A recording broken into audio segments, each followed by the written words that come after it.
Welcome to Humour Times, where we turn tragedy into comedy, because if we didn't, we'd all just cry. I'm and today's top story.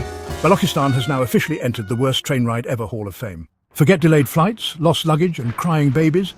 Passengers on this train from Quetta to Peshawar got the VIP hostage experience, courtesy of the Baloch Liberation Army, who clearly woke up and chose violence.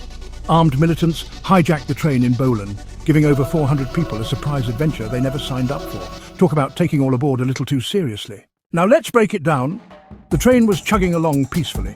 Well, as peacefully as anything in Pakistan does, when suddenly, boom, tracks were blown up and masked gunmen stormed in, demanding hostages. Honestly, they could have just asked people to leave voluntarily. Pakistan Railways is so unreliable, half the passengers were probably ready to jump off anyway.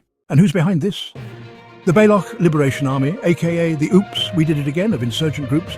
These guys have been fighting for independence for decades and apparently decided the best way to get noticed was to audition for a real-life action movie. Spoiler alert, it's not a hit. We reached out to security officials for comments, and they assured us they were handling the situation, which in government speak means they're probably debating whether to send troops or just issue another strongly worded statement on Twitter. Meanwhile, passengers are stuck wondering, is there an in-train meal service? Is there Wi-Fi? Will they be getting a refund or at least some complimentary peanuts? Now Balochistan is no stranger to chaos.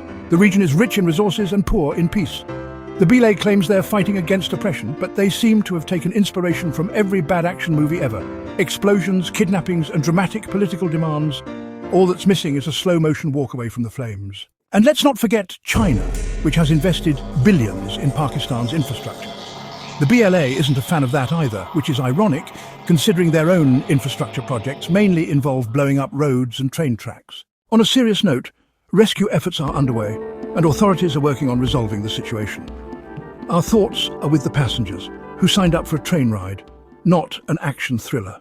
But in all fairness, if you live in Pakistan, isn't every train ride an extreme sport anyway? That's all for today at Humour Times, where we deliver the news with a side of sarcasm, because reality is just too damn depressing.